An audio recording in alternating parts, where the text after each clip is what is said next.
Good morning, innovators. David Wright here, and I'm your host of the Disruptive Innovators Champions of Digital Business podcast. And this morning, I am lucky enough to be joined by my friend Brad Sexton. Brad, pleasure to have you on, man. Thanks for making the time. I appreciate it. I enjoy you spending some time and having the chance to chat. Absolutely, man. So Brad, I know we got a couple chances to talk prior to this, but for those of our listeners who may not be familiar, can you just share a little bit about your current role? Yeah, so currently I'm the Chief Information Officer, CIO for Terribles. We're a Las Vegas-based company that is primarily known for convenience stores, gas stations, car washes in the Las Vegas area. But we're a pretty diverse organization. We operate quick serve restaurants, casinos, fuel distribution, slot routes. At one point, we had a commercial plane detailing company, off-road truck manufacturing company. So we're pretty diverse. Yeah, I love the entrepreneurial spirit, love the brand. I know we were talking about your CMO, so excited to talk a little bit more about the work you guys are doing at Terribles. I think everybody will benefit from that. But before that, and really to start the episode, we like to start with just one piece of actionable advice. You know, if there was just one you'd look to leave everyone with today, what that might be. Oh, geez. Now I gotta go through 25 years of experience here. I think that, and before we started, we had a chance to chat, and you were kind of mentioning, some of the things that you've had an opportunity to learn from these podcasts, and I think that for me, it's really you never know where you're going to learn something from next, right? So whether it's the janitor walking down the hall, whether it's one of your new employees, or it's someone you've worked with for years and years and years. um, it, Everybody has a different experience and they have a different view, and it's incredible where you're going to get the next piece of information that helps you with whatever the issue is, right? Like, you had mentioned earlier in the piece before we started that, things like imposter syndrome or speaking abilities or presenting and things like that. And I think for me, it has been, early in my career, I was really focused on technical, right? Really making sure that I understood. I read everything I could read. I was always in finding new technical solutions for things, and that was the epitome of how things were done for me at that point in time. And what I've realized is um, there's so many more areas out there than just the technical piece of it, right? And I tell my team now, in a lot of cases, we're not doing a solution just for the solution's sake. It may be cool, it may be extremely elegant, but if it doesn't fit for what we're trying to do, we're not shoving a square peg in a round hole, right? And really listening and understanding and truly listening to people with their challenges, with their ideas.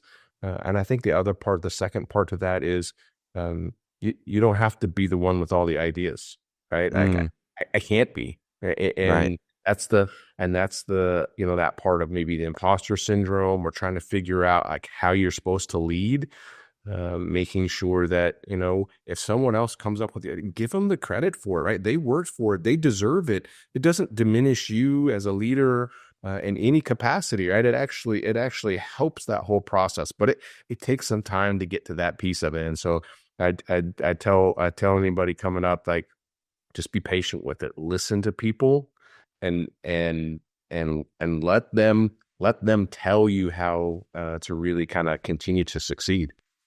Yeah. Oh man, you said so much good stuff there. So it reminded me, like as a technologist, learning the technical, being excited about these technical solutions, wanting to get it over the line, and early in my career having projects where people weren't consuming the technology because I didn't spend the time to actually enroll them in what we were doing and really properly follow kind of organizational change management protocols, enroll people in what we're doing.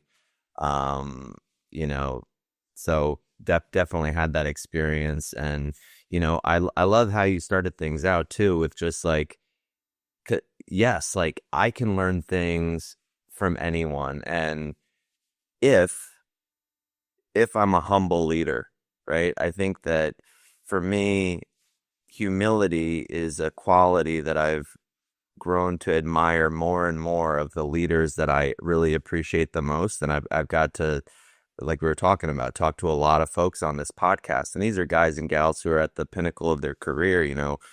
They've built and sold companies. They're CIOs of enterprise brands, and they're still willing to learn. And I just really admire that. There was and then we'll kind of get into more of it. It's just such a good topic. There was a point in my life and my career where I realized that I was going through life and I was so far up my own asshole that I wasn't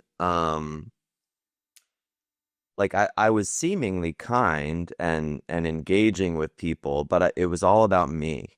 Everything kind of revolved around me, um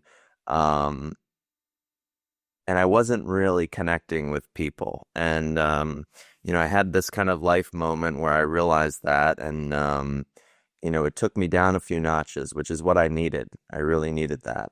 And now when I go to the airport or I go to the coffee shop, it's like, how am I like really connecting with people?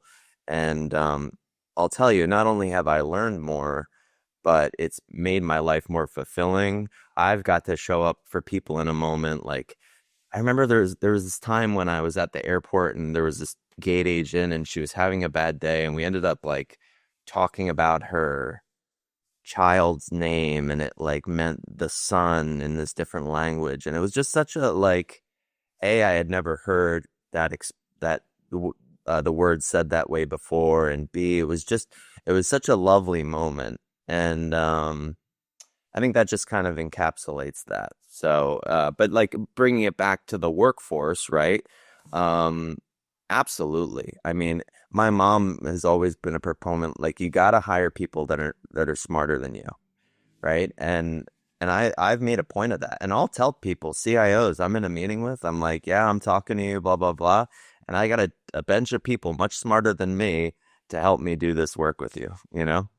Yeah, I Um, mean, if you feel like you have to be the smartest person in the room, you failed already, right? And it's funny you say that, and it brought back two very distinct conversations for me. So I had that same moment in my career, right, where I'm young and I'm just getting into more senior leadership. I'm running a team for the first time, a fairly large, diverse team, and it was a contract for the government, and I was doing exactly what that contract said. Right, you wanted this, you wanted this, you wanted this, and it's not what they wanted. It was too much change for them, and so I ultimately failed in that role.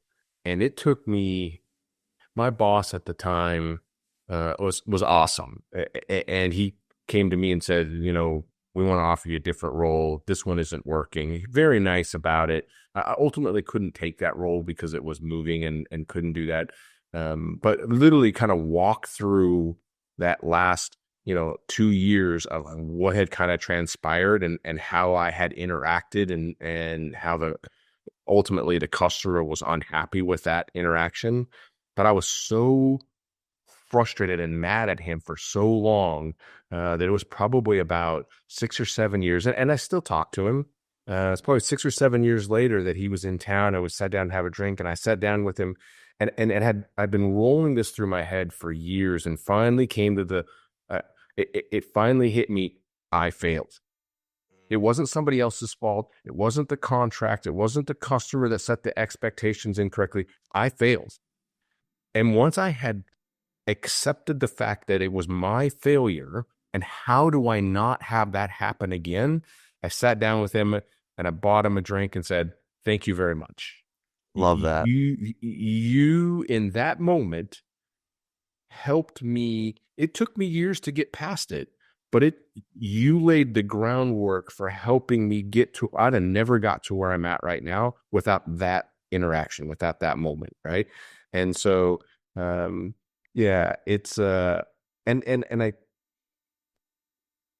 I have this, I have a tendency when we're in conversations and at the end, I'm like, okay, I know the answer. I know the answer. I know the answer. I know what I want to do.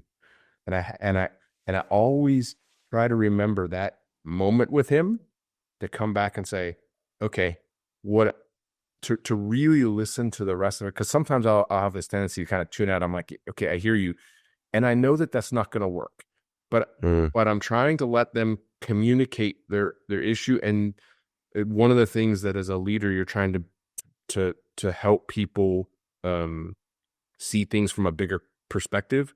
But I have a very talented individual that works for me right now, and he is, really wants to grow his career. And one of the things that I'm working on with him is, in these situations, saying, okay, what about these other pieces? Like you're going down this path, and you're going down a path because it's this wide from what you're. If you look this way, you may come up with a different answer, right? And I don't want to tell him what to do. At the same time, I want to help him figure out, okay, widen your scope, think a little bit, start thinking about things from a different perspective. And as you throw those pieces and those situations out for him, I can see him kind of mulling on it and coming through. And then the next conversation, there's a little change, right? And so you can see that piece of it. And I'll never forget that moment. And it really helps me let my ego get out of the way, right? Because that's one of the, you had kind of mentioned the same thing, right? You're all kind of up your own ass, right? For me, it's my ego, and right, it's me, and I want, and there's a part of that is one of the keys to helping me be successful. But right. there's a balance with it. Um, one of the jobs I had, um, in the last decade or so was I worked for a restaurant group, a nightlife and restaurant group, and and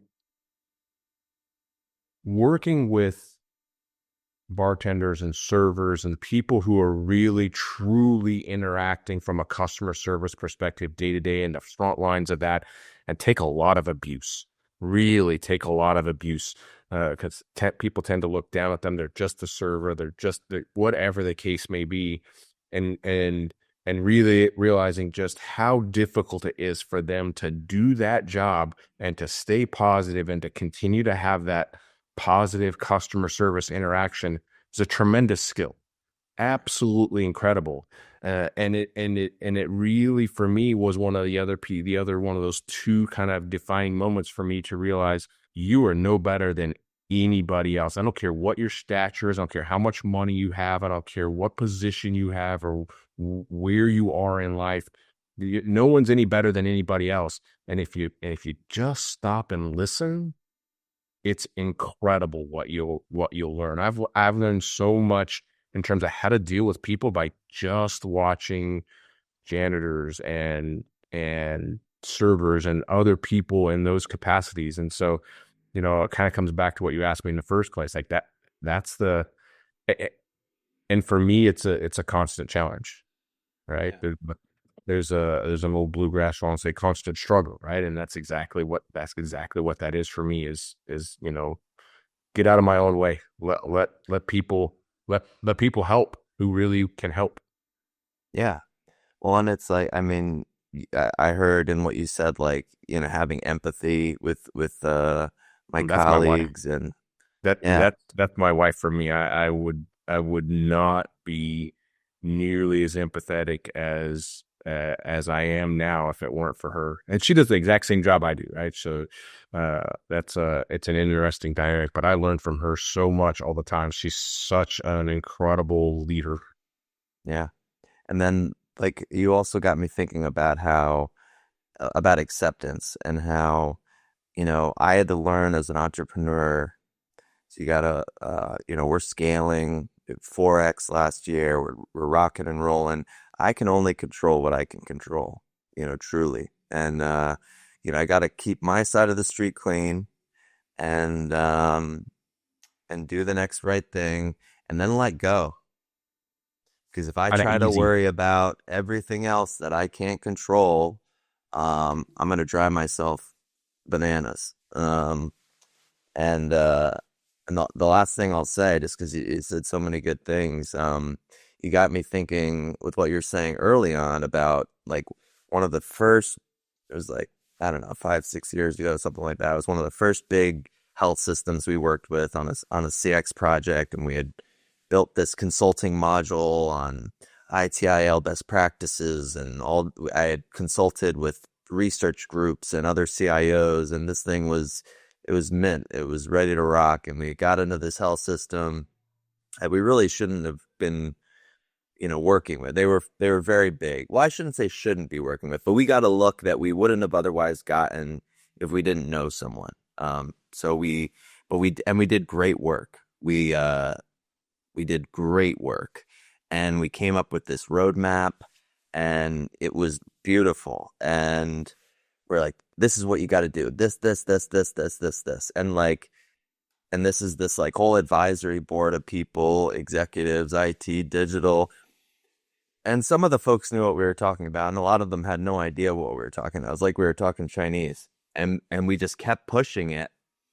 And months later, we finished the deliverable, and we were kind of disengaging because we had done what we were contracted to do. And the CIO came to me, and this guy was kind of a piece of work, really old school, and like we had like a love-hate relationship. It was kind of like my first my vice principal in high school, because I was kind of a a bad kid, but I was smart. So like we had this like really interesting dynamic, and he was like, but I respected him very much, and he was like, David, you didn't meet us where we were at, and I was like, huh. I was like, whatever. And like it took me some time to let that soak in, because I was like, we did everything. Like we know what you need. It was like I wanted to shake him and be like, wait, just let us pull you across the line.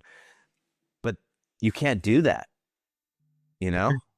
That's hilarious. One of the and I've learned from my years. One of the phrases I would use is, you can come along nice, you can come along kicking and screaming. Either way, you're coming along, right? This train's going this way, and that doesn't work, right? Some people, you'll nudge them to get on the train and move forward. Some of them you'll nudge to get off the train, right? And that's okay too. But the rest of them, you get this stoic resistance, right? And if you would have just come to them where they're at and help them understand why we're going down this train, and how it's impactful for them in their position and their role and their responsibilities, and what it means, like it's the stepping stone to get to the next place. Like you said, you had that roadmap, and this is where you need to be, but we're back here, and you didn't help us go from where we're at to where you want us to be. I get where you want us to be, but if we don't have the path to get there, it doesn't help us. It's Yep. this, right? And yeah, that's incredible, right? But having not gone through it, how do you explain that to someone in a meaningful way, right? And you give them examples and you talk about it, but the first time someone says something to you like that, and then it takes you a while to kind of replay all of those interactions and all those conversations and go, damn, Yeah. okay, It's let's and try it's this it's again. it's just it was so impactful, and ultimately for them, because they brought in a different consultant after we had left, and they had actually been engaged with them previously, so they just continued the work with them, and they were mainly concerned about money initially. So I remember a partner that was still involved in the deal, like kind of showed us some of the stuff they were doing, and it was like to us, it was like 1 + 1 = 2. And we were like, oh my God, like we could have done this. And it was just because we weren't listening enough, or perhaps we weren't asking the right questions, right? We thought we knew. And so anyway, it just Oh, yeah, I was telling you about the individual on my team that is very hungry and really wants to continue to grow. And there's another gentleman that I've known for a few years that I brought in to help. And both those individuals, kind of one of the things that I'm trying to help them broaden their experience and stuff. But one of the things I've said to them is there's no substitute for experience. I can give you all kinds of information. I can help you in certain situations. But having that experience and having been in that spot in one way, shape, or form previously, you can't replicate that, right? It's you can't. impossible to replicate. And so sometimes, you said about the scaling and not being able to control stuff. I've tried to articulate to my leaders, look, you have to let go of the details, right? You will not succeed in your role or even any higher if you have to hold the iron grip on every single piece of it. And when that's how you got to the point that you are, it's hard to say, okay, well, this is what's made me successful to where I'm at right now, but I have to stop doing that to be more successful. That's incongruent. It doesn't make sense, right? And so, helping show those individuals, you can only do this much, and I'm expecting you to do this. This is what the role is, right? And if you try to control every single piece of it to get to that, you're gonna fail, right? And Right. the real the real knowledge is understanding when you can let your team potentially fail, right? They need to fail in some capacity. It just can't be the most critical item on your plate, right? Yeah. My wife's expression is, your job is to spin plates and to know which ones can fall, right? You don't let the ones who can't fall. The other ones, if something's going to fall, let them fall, right? Right. And knowing which one is the right one, that's the real secret to figuring out. And you don't get that without experience and understanding the organization that you're in, right? I've always said there's an organizational chart, and then there's the way things get done, right? And there's lots of people in that organizational chart that make decisions that don't fall in the organizational path that you would think that they would, right? And because they have influence in one way, shape, or form or another. And you have to recognize that pretty quickly. Otherwise, you will get lost in that political maelstrom. Yeah. Well, I mean, this is just such a great conversation. I gotta keep this thread going. I mean, when you're talking, it got me thinking about innovation, because you're when you talk about hey, we got this far, we were successful, willing this forward, right?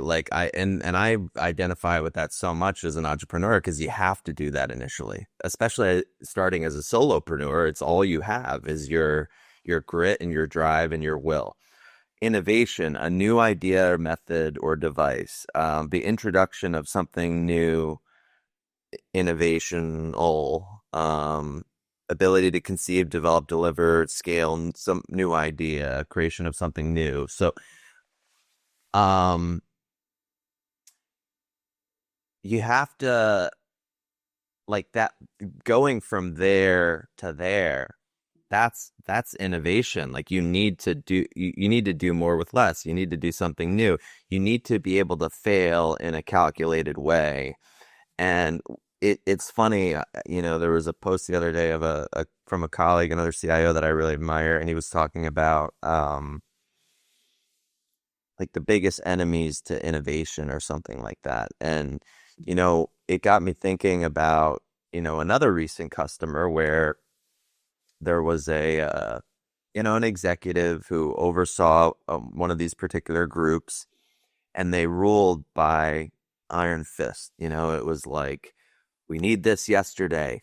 We need to get it done. So very, very similar to that kind of attitude, right? And everybody, I feel like if you're successful in your career and you've gotten to the place that you're at, as an executive, you probably know what we're talking about right now, right?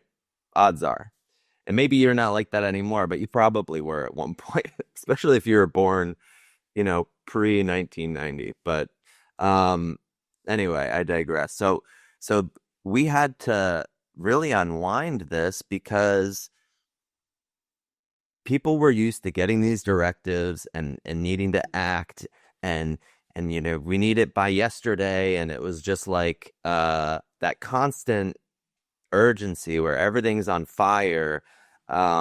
And people were afraid. They were afraid to make a mistake. And then when you get into these innovative projects, right, where you're shifting how we do things technologically, you ultimately need to shift how we do things operationally, and in healthcare, potentially even clinically as well. You need to, in my experience, be able to make these little decisions, seemingly little decisions, throughout the course of the project that ultimately amount to this new reality, this new platform, this new way of operating.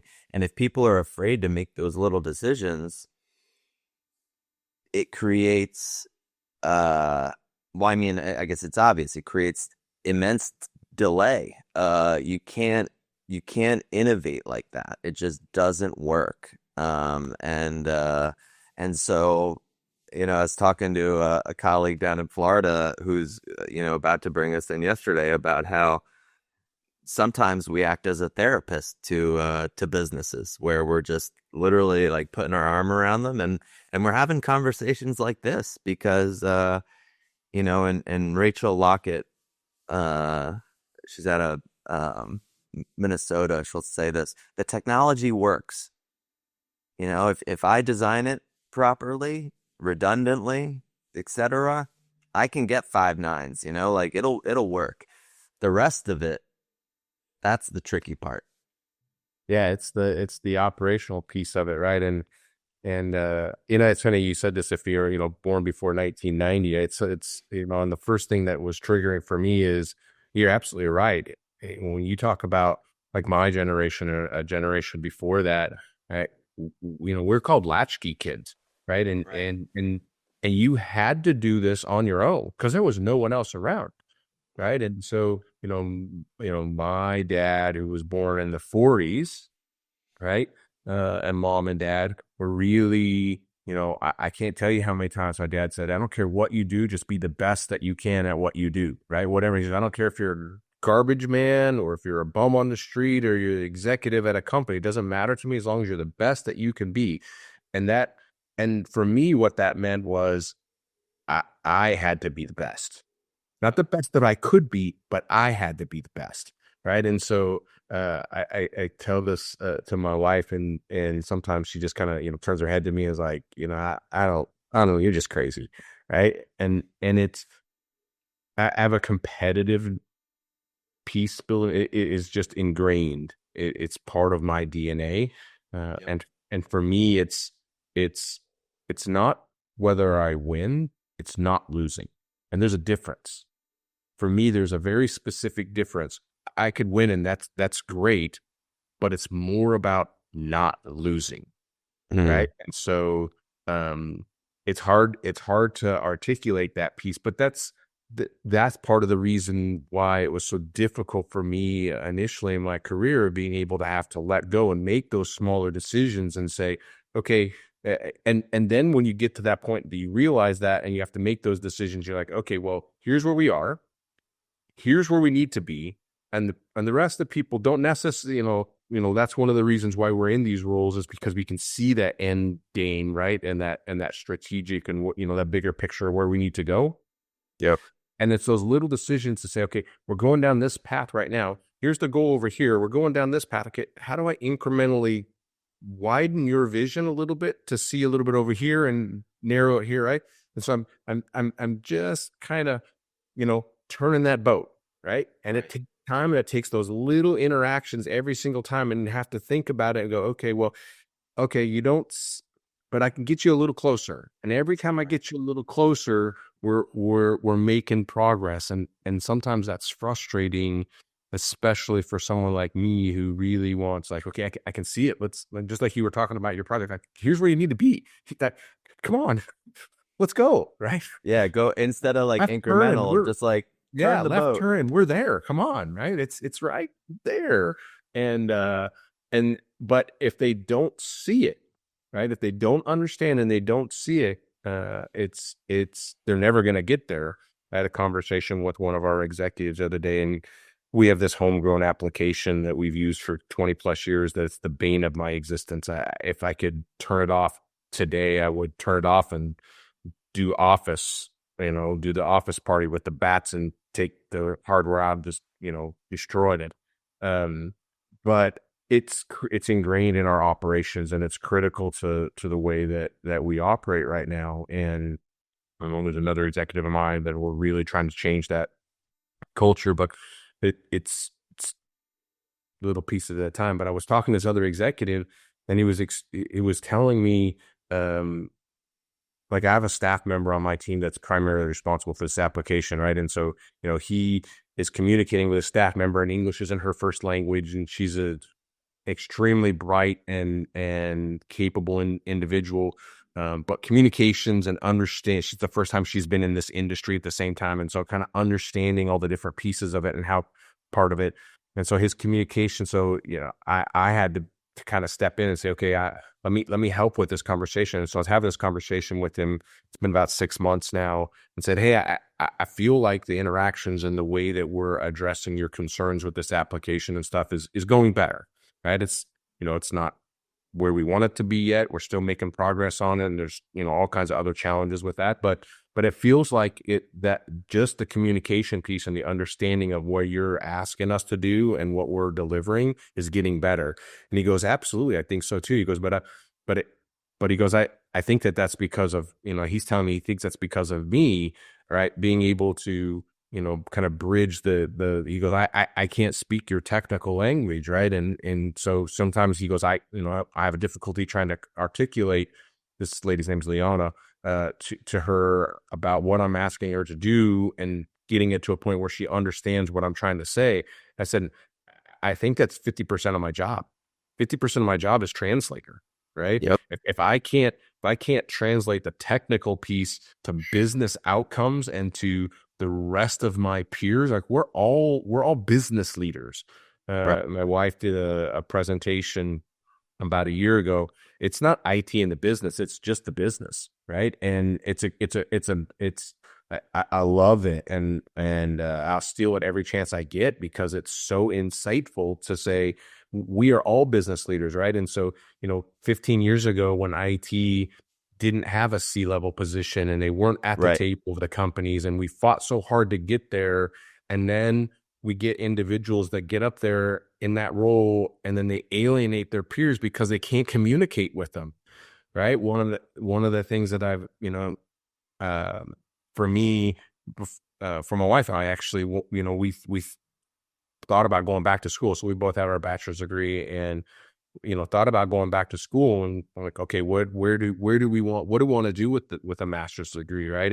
And I looked at her and said, I have no desire to do a master's degree in anything technical. I've already got a bachelor's degree that's in information systems management. I don't. It's not the technical side; it's the business Right. side, right? And so going back and getting an MBA where you can really start learning the rest of it, and it's where we'd be progressing as a career anyway, right? In terms of being able to have those communications and communicate, business outcomes from an IT perspective. It's exactly what marketing people do, business outcomes from a marketing perspective. It's the same thing for our retail operations. I told you, convenience stores and gas stations, right? The people, the individual that's responsible for that function, right? He's got to articulate exactly what he's doing from his perspective, from a business bottom line. outcomes, whatever measurement you want to use from it, right? And so that's absolutely critical to being able to take that next step as well, right? And so like for me, I'm about 3/4 of the way done with an MBA program. I've got 4 classes left, and I'll finish that in the next month or two, because I can do it at an accelerated pace. They kind of do it as you go.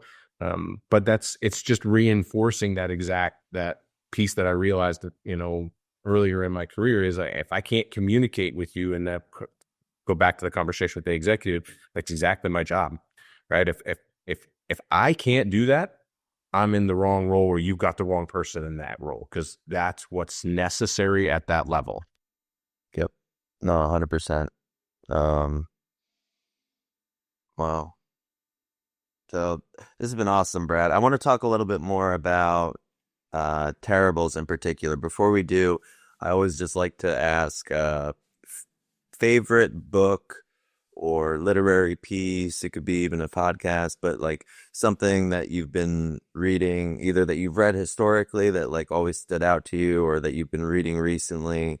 Just anything you might share with us, or that you've been listening to. You mentioned this when we talked earlier, and I'm not a huge book reader. That's not, at least not like business type stuff or whatever. I will tell you that one of the things that has been extremely impactful to me is I had an opportunity early in my career to meet an individual that is just larger than life. It's General Colin Powell, and I was working for the government, and he at the time was a 3-star general, and he was doing, walking through areas and learning about stuff, and just seeing him in person, and you could feel the change in the room when he walked in, and it was extremely powerful. He commanded that room without commanding anything, and having that kind of ability, and it was awe-inspiring for me, especially as a young professional. I was in my late 20s at the time, and I've always kind of watched him through his career, and he's got 13 rules, but one of the ones that just, and that, when you talk about literature document, it's probably that document, right? That's probably the one that is the most kind of mantra or whatever for me. And there's one of them in there, I think it's number 2. He's like, sleep on it, it'll be better in the morning. Right? And Yeah. I find that people talk about it in other ways, right? Write your email and then save it and come back to it later, right? Because you don't want to send it that first time when you're mad, or you're frustrated, or you're whatever. Yep. That's bit me a few times before. The other one, and I learned this from a gentleman that I worked with in my last job. He would put something in the email address, like just at ... right? Something that would force you to not be able to send the email. So it forced you to break your habit of typing, right? What's it? Control enter, bam, gone. Right. And it wouldn't, you couldn't send it because you had to, and he'd do that every single time on any kind of a message like that. And it forced him to, oh, wait a minute, let me read through this here. Let me take a second back, right, and break that habit. And so the answer your question is probably Colin Powell's 13 Rules of Leadership is probably the one that's been the most impactful for me. That's a huge one. I talk to my guys about that all the time, the young guys, the pause button, right? Where, if I'm reacting from my first thought or emotion, like it's probably not, it very well may not be the right thought or emotion to react from, right? So stepping away from an email, not reacting in the moment, just like taking a breath, and I can, pray and meditate on it. I can talk to colleagues in my kind of like advisory board. I can bring it to a leader. I can bring it to a mentee. Like, nothing, nine out of 10 things do not require an immediate reaction, right? Unless like, the world is on fire. Like, and in IT, we have those situations where of course, you have to act with immediacy, but most of the time, I don't. And that's a very important skill for that I had to learn as well. So yeah, that's a good one. Um, so so we got a little time left, Brad. So talk to me a little bit more about Terribles, kind of maybe your vision for things, and maybe some of the key initiatives that you guys are working on. Because I was, super impressed by the brand. I actually passed I spoke in Vegas a couple weeks ago, and I passed a couple Terribles logos, and I was curious, and then I saw the website. I was like, oh, this is cool. And then I was like, wow, they do all these different things, and which I imagine uh makes your life probably a little bit more complicated. I mean, if I had to guess, just because it's a lot of different competing priorities and fundamentally different business types too. Yeah, I tell people when people ask about it, I say, well, let me just give you an example. We have 5 different point of sale systems across all of our different lines of business.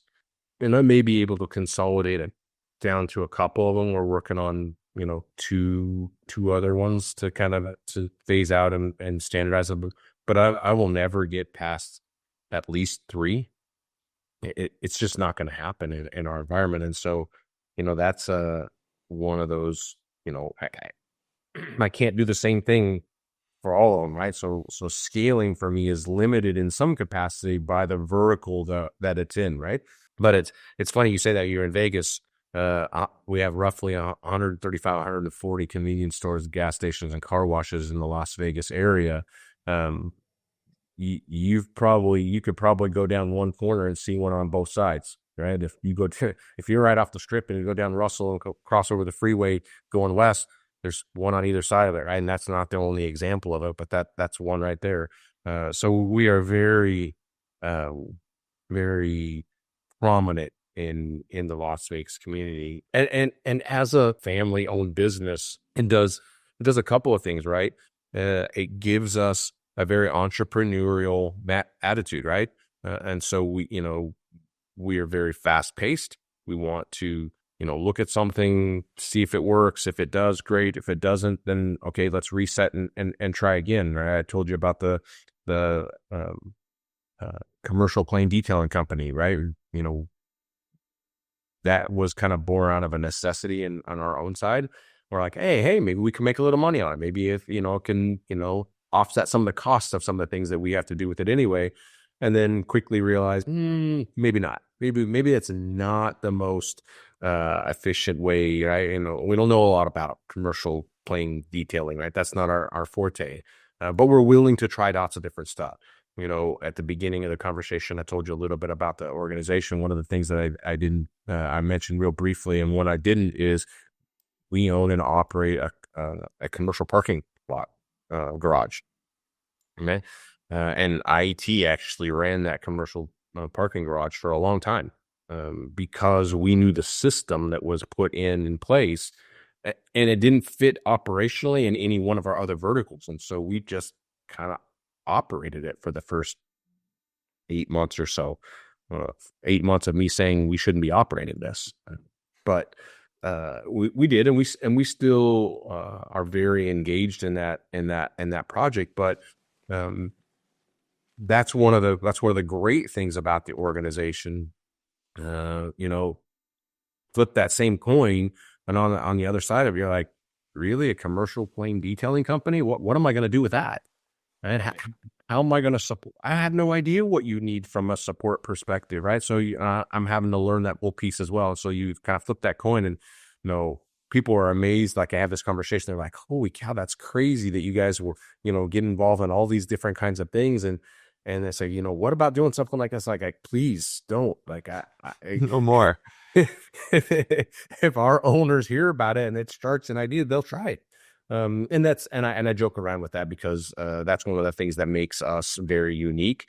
Our slogan is deliberately different, and we actually operate that all the time. You walk into one of our convenience stores compared to a typical Circle K or 7-Eleven or some of the other ones out there like a Buc-ee's or a Casey's or a Quick Trip and some of these other competitors. And you'll notice two things probably very quickly. One, it's in Nevada and there's gaming, period, right? That's part of our state.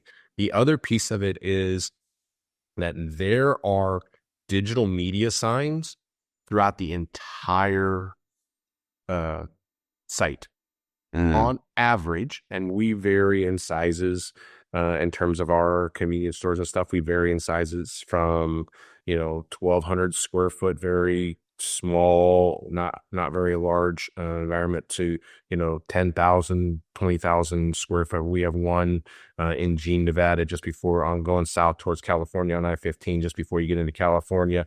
It's the largest Chevron branded gas station in North America, 96 gas pumps, right? So it's huge. And inside of it is, two separate quick serve type of offerings. You can take a picture with a Sasquatch. There's a alien spaceship there, right? It's very Nevada type themed. Um, right. and so, we have this great dichotomy of size and shape, but in that particular one, I think that we counted the other day, it's like 80 TVs. And we're not talking small ones. They're at a minimum, they're 55-inch, all the way up to 85-inch TVs. But on average, it's somewhere in the 20 displays. And whether it's giving you an ad for, one of our products or one of our promotions, the same thing happens on our dispensers, right? So most people have this experience, right? You go to fill up your gas, and all of a sudden, some video starts playing. 9 times out of 10, um, that video is being driven by a company called Gas Station Television, right? And it's national brands, and that's that marketing and advertising piece. We don't use that. We build our own marketing. We have our own promotions. We do our own videography, and so you'll see things like an ad for one of our local casinos or one of our promotions that game day giveaway, right? Which is where we partner with either the Golden Knights or the Las Vegas Raiders, right? So ours is very localized in that piece, and that's it. And as technology changes, like being able to continually deliver and move to different new and different kinds of platforms to maintain that same kind of functionality has been a challenge. Oh Uh, yeah. we're in conversations now with the company that we're using because they've got a new product and they're trying to phase out their old marketing platform. And we're going back to them and say, well, I need feature parity, right? And I get it. They're looking at us saying, well, no one else uses that functionality. I said, well, then why did you build it? You built it to be Mm, used. We're using it. So don't penalize us for using the technology that you built for your customers to use just because other people don't, right? So we work very closely with them, and they're a great partner. But like, we just delivered a new product from them in our lab to be able to test this environment, right? And it also means the technology in the dispensers themselves, right? People look at that and go, it's a pump. Well, it's a very sophisticated pump. sure. A lot of requirements for making sure that it's dispensing correctly, that there's no other items in that fuel, there's no water in it, there's nothing else that gets in it. There's all kinds of other pieces to it. So, from a technological perspective, that's a big one for us. And really engaging in our communities. Like that's one of the things that we're very proud of. We have a scholarship that we fund for UNLV student. Those types of things really are the part when we say we're deliberately different, right? If you go look at, I don't know if it's the latest one. Yeah, I think it is the latest one. If you go watch one of the latest Spider-Man movies, there's a scene in Las Vegas, and you'll find, I'm pretty sure it's Venom on the top of a Terribus uh, um, convenience store, right? So, but because of that variety, right? As I mentioned that we have casinos and we have slot routes and we have other customers that we maintain. That technology is significantly different, and what we're spending seven figures this year to upgrade that technology again with that partner of ours, a different partner, but a partner of ours, to really build out, new capabilities. And so being being able to provide an environment that, one of my goals is to be able to provide a very stable, flexible, Well, and easily changeable environment, so that when our chief marketing officer says, "Hey, I got an idea, I want to go do this," and I'm like, "Okay." It may take a little tweaking here and there, but we can do that because we built this flexibility to be able to do that. And one of the biggest things for us, I told you about earlier, is this homegrown application analytics. And then I was on the panel last week in Chicago, and we were talking about innovation and this kind of stuff. And one of the things that was, we're talking about is, there was a report that came out about the industry and kind of some of the things that were happening and changing in it. And there, people use this term all the time. Data is king, right? right. And I kind of stopped for a second and I said I would change that just a little bit, and I'd say actionable data is king, because Mm, I can give you all kinds of information. If it doesn't help you make a decision better or faster, it means nothing, it's right? true. And so that's so for me, one of the huge areas that we're working through, not only engaging our customers in a more meaningful way, and being able to provide more value to them in that interaction from a technology perspective, it is Hmm. also the back end building this platform that allows us to truly connect all of our disparate systems that, we have our legacy tech as well, right? People call it tech debt. You can now call it lots of different things, but over the course of 65 years, we've built a technology infrastructure, and some of it is not as modern as it could be or is available, right? But that's what we have. And so, you talk about meeting people where they're at. Well, that's the infrastructure I have. So now how do I take that infrastructure, and in some cases maybe it is a forklift upgrade, and right, you're just like, okay, I just got to I can't do anything else with it. But Right. there's so much innovation now in technology that there are platforms out there now that allow you to really connect all of these disparate systems in whatever way that they were built to connect to, whether it's an API, whether it's connecting directly to a database, whether it's flat file integration, whatever it may be, Right. that you can now connect and use this platform to build, right? It's like that unifying layer. And I explained it to my executives, this unified data layer, right? If I can give this unified data layer that allows you as the end customer for me to be able to get pieces of information from all these disparate systems and put them together in a way that's meaningful to you in your role at the time you need it, then that I'm successful.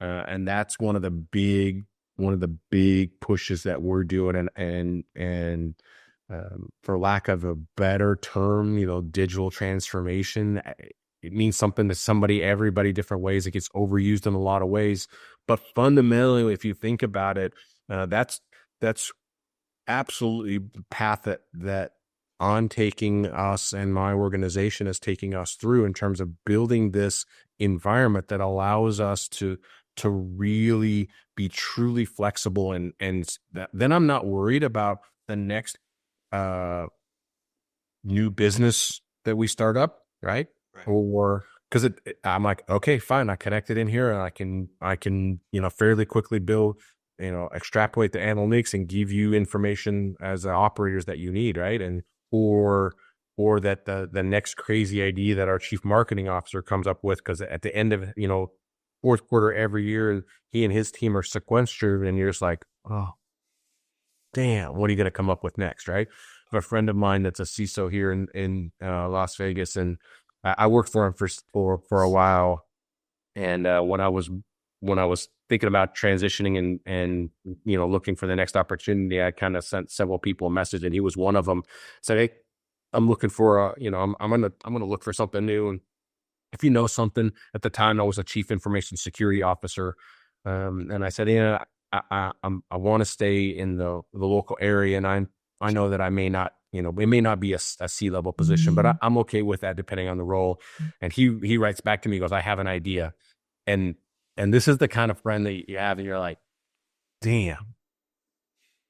But you got to hear it, because you never know what it's going to be, right? And I still look up to that individual in a lot of ways, but that's the kind of thing, right, where you're like, I need to hear that different perspective, that different take on stuff, and so I talk about that unifying layer. I think I found a platform that's going to be able to help us with that piece of it. And so, I'm literally having a conversation with one of my peers later this week, tomorrow, as a matter of fact.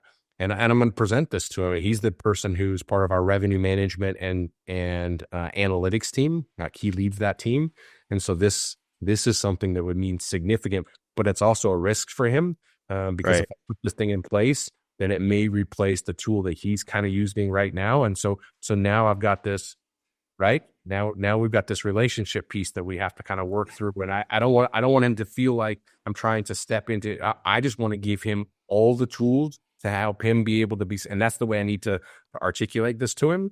And we have a really good working relationship. And so I know I can have that conversation with him, but it's a risk at the same time, right? Because he kind of, everybody kind of has their own area. Like, okay, this is mine, and I'm responsible for it. Even if I want to work with other people on it, it's still my responsibility. I had a conversation with one of my guys, and they sent an email and said, asking our customer about upgrading a computer or whatever. That's not their decision. That's ours. You take that and you own that decision. You have a conversation with them about options and things like that, but it's not their decision, because we have to maintain it and operate. As long as it meets the requirements for them to do their job and to use, that's the part of the conversation that they need to be a part of, right? And so it's very exciting times for us right now, and I'm very excited about these kind of changes in the strategic direction that we're going as an organization. I really do think that over the course of the next 12 to 36 months, we're going to be a completely different company than what we were when I started 24 months ago, right? I'm a 1 week over 2 years into this journey with this organization, and I just see even more and more opportunities for us to continue to grow and to continue to get better. And that's going to leverage, for us as an organization, that's going to leverage efficiencies within the organization.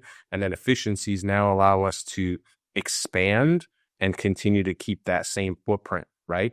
From a cost perspective or from an overhead perspective, right? And so again, it's business outcomes, right? How do you leverage that technology and our environment? I mentioned I spent time with the military, right? The term that the military likes to use is force multiplier, right? And that's Yep. exactly what we're doing, right? Is That's what I'm doing. building this platform to allow us to do more with less, to be able to have greater capabilities faster. We have our ownership comes down and says, it takes us this many days right now to get financial information out, right? If it's this many days, I need it to be this many days, right? I need to make decisions faster. And if I'm making decisions 60 days based on information that's 60 days old, I've already lost the battle, right? And so that's where, it's incumbent on me and our organization to really fulfill that requirement. There's a lot of pressure on that, right? And there's a lot of responsibility, and I take that very seriously. And there's days that you're just like, oh, right? You're frustrated, and then my wife and I will look at each other and say, on your worst day, are you still happy at what you're doing? And the answer every single day for me is yes. And as long as that's the case, I'm going to continue to do what I'm doing. What a gift. I feel the same way, man. Not everybody gets that. So, yeah, truly blessed. And, but I know you've clearly worked really hard to to get to that position, and it takes hard work. It takes you know, in my experience, being a lifelong learner, you know, taking your lumps but learning from it, all of that, which we've kind of you know, come full circle on this morning. So yeah, Brad, it's been an absolute pleasure having you on. We, I do like to end every episode with just a question. If you could go back 5, 10, 15 years, what advice would you give your younger self? Relax. Give yourself Love some that. time. You don't have to have the answer every single time right now. Just be a little patient. I need to tell myself that even now. But I know but it's a daily thing for me. You know what I mean? It's not like you know, now we're enlightened, right? It's all a practice. So yeah, I mean, Brad, thank you so much, man. I learned so much today. Really appreciate having you on. so so you got to end with one question. Can I actually end with one question? Absolutely. You started this conversation by saying that these conversations for you, you've learned so much and taken away out of that. What's the one thing you would say that you learned out of these conversations that's helped you the most? Oh, wow. Um, so out of all the podcast episodes, um, I mean, for me, a huge part of it goes back to like, I mean, one of the consistent threads throughout this episode, which is like the humility of it all, and like I don't have to have all the answers, um, and the fact that yeah, the leaders that I respect and admire the most, they've learned how to lead and not manage, right? And I think there's like a distinct difference there in being able to touch, move, and inspire folks to change versus demanding that they change or just asking that they change, right? How am I like I said, you know, really inspiring that change um and then I would say also just the control aspect has been another huge thing for me because um the more that I started focusing on um the things that I can like control, and I'll also say like another thing that I really learned is my personal development and my emotional intelligence and all of that has been pivotal in leveling up as an executive, right? So my personal development is part of my professional development, right? And the more that I was able to, you know, have fun with it, and not be so, you know, have that such a tight grip, the more success I had. You know, it was almost like an inverse relationship between what I was doing and these kind of revelations I've been able to have in doing this work. I mean, this is like it's a perfect episode to kind of encapsulate this. I appreciate the question because and I'll end with this. I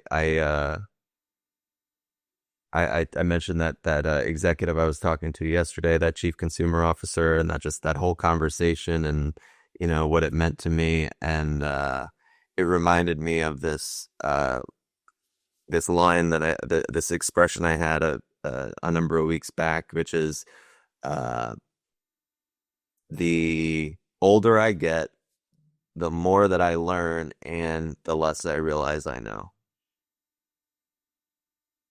Very and true. that's it for me. So, and I really appreciate the time, Brad. Yeah, me too. I enjoyed it, David. Thank you so much. And to our listeners, thank you all for tuning in, and we will catch you all next week.